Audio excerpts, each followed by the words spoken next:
Ne doğru çıkardı bu? Gel. Necəsən? Yaxşı. El sana. Fırlan. Merhaba. Babanın marallarıyla gelmişsin. Marallar seni yere yıkmadı. Yox.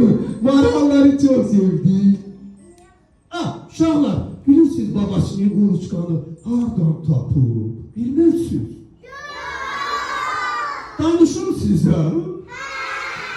Deməli bir gün baba arabayla gedir meşənin içindən. Hər yer qar, ağaclar qardan əyilib baxır. Baba gedir xizəylə. Xış. Bir də yolkanın altı quruçka qarqız babanın yanında qalıb babaya kömək elədi. Ey canım.